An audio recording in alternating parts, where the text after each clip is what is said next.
Hello guys, so I'm just coming back from the airport now. I dropped off Shelton and Charmaine. They left now. They are on their way back to Zimbabwe now. So when I came back, I watched the video that I had uploaded and I realized there was a part that was missing. It was just dark, not showing anything. So I had to delete the video I had uploaded and fix it and then re-upload it. So I'm so sorry for that. But the part that was missing was so interesting. So please kindly watch the video again if you can and watch the part that was missing. It was actually an interesting part. I don't know what went wrong with my computer when I was uploading it. The part just went missing.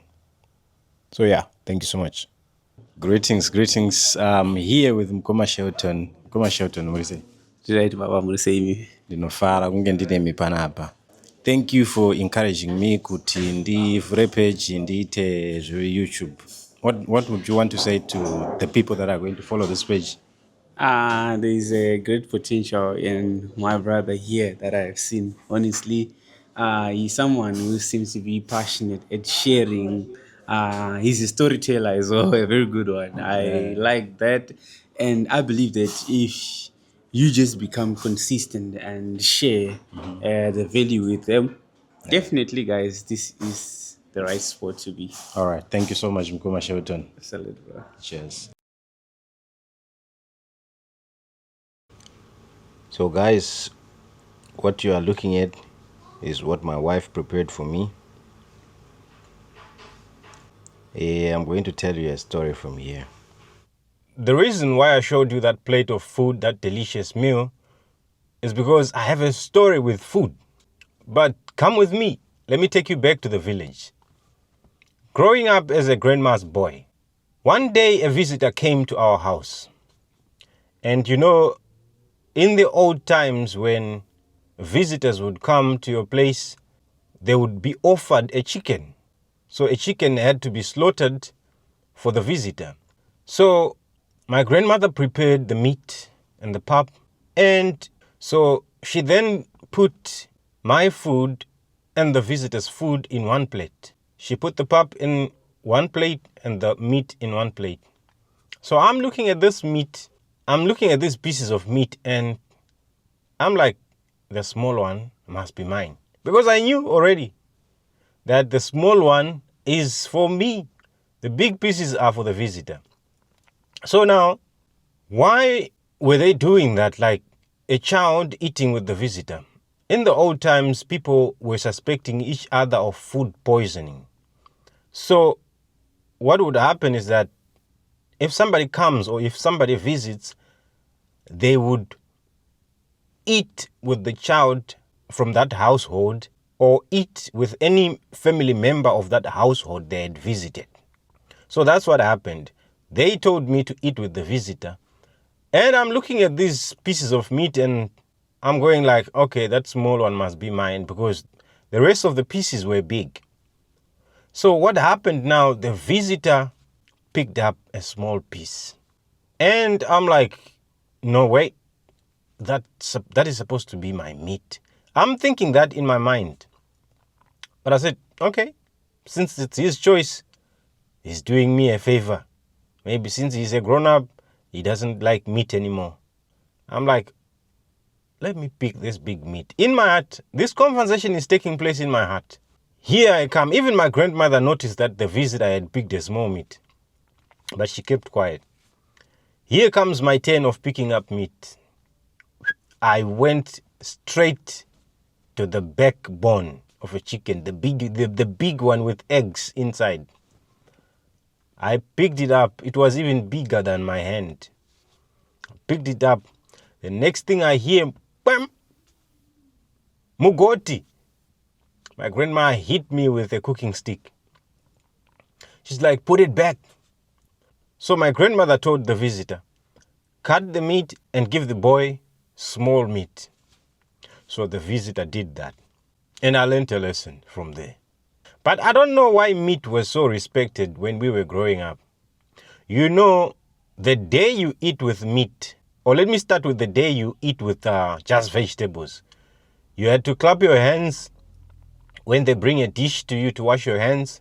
And then when you are eating, you again clap your hands. So you would clap your hands twice when you are eating with vegetables. But the day you eat meat, you know you are clapping your hands 3 times, because the first would be the one you received a dish to wash your hands. So the second one would be when you are feasting on the pap. And the third one would be the time you are picking up meat. Why was meat so respected? Meat was so respected that whenever my grandmother could slaughter a chicken, she would leave pieces for herself and tell everybody that meat is finished. Everybody, vegetables. Let's go back to vegetables. But then you hear my grandma say, Peter, give me that little cup on top of the shelf. There's still my soup there. She would call it soup. She's no longer calling it meat. She eats alone. The meat. She eats alone. She didn't care. She eats alone. So meat was respected. And the reason why we would respect meat was that it was very scarce. I remember there was, so I have one of my nephews who always had plans when he needed meat. He would take a needle and pierce right through in the ear of the chicken. And then he tells grandma, the chicken is sick. Because the chicken doesn't die instantly when you pierce it with a needle. You do that when grandma is close by, so that you can kill the chicken. That's what people could do so they could eat meat. Otherwise, you would spend the whole year without meat. That's why we respected meat so much. The whole entire year, no meat. I'm telling you. Maybe on Christmas. Maybe not even on Christmas Day, because we were we were in the apostolic church. So we were not allowed to celebrate Christmas. We would only celebrate New Year.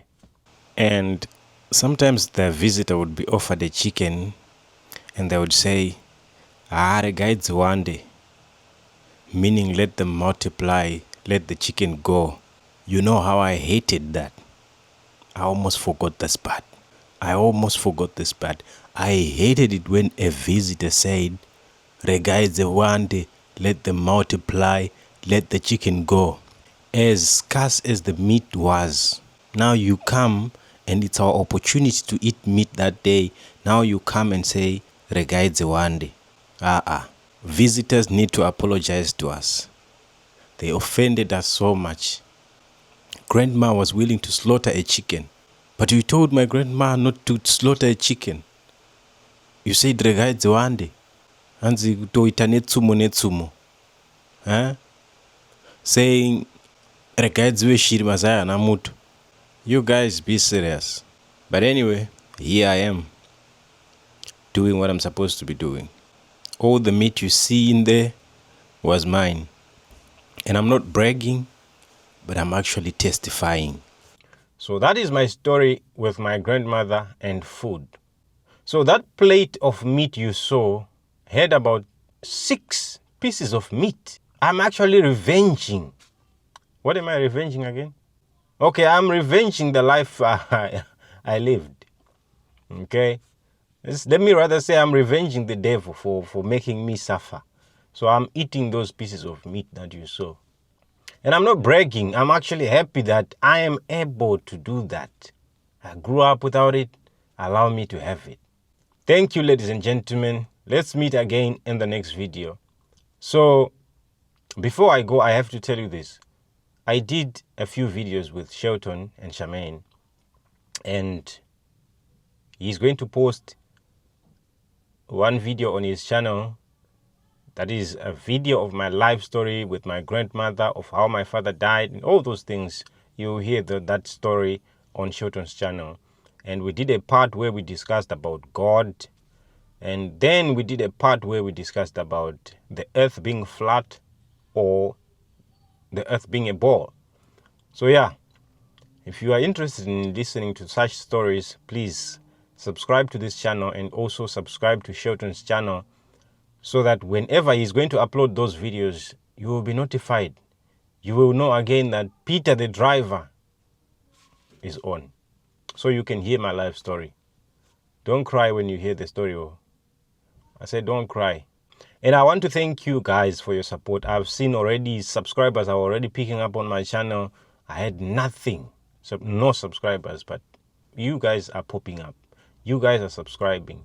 If you are watching this video and you have not subscribed, just know, please subscribe. Support this orphan, this this adult orphan. I don't know, what should I call myself? My goal for this channel is to help the less privileged and the widow. And you will see videos of me helping the poor. I'm telling you, I'm inspired by such videos and I want to do that. I want to be that kind of a person. I'm inspired by Uncle Saint who does the same thing. I'm inspired by Stunt Master who does the same thing. And I want to do that as well. I feel happy and that's my passion. And that is why this channel is called Peter's Passion. On this channel, I'm going to be talking about my life story, my lifestyle. I'm going to do daily vlogs. I'm going to share with you my entire life and everything about me so that you can know who you are talking to or who you are becoming friends with. So thank you so much again, once again. Shout out to all of you who subscribed. And with that, I say good night.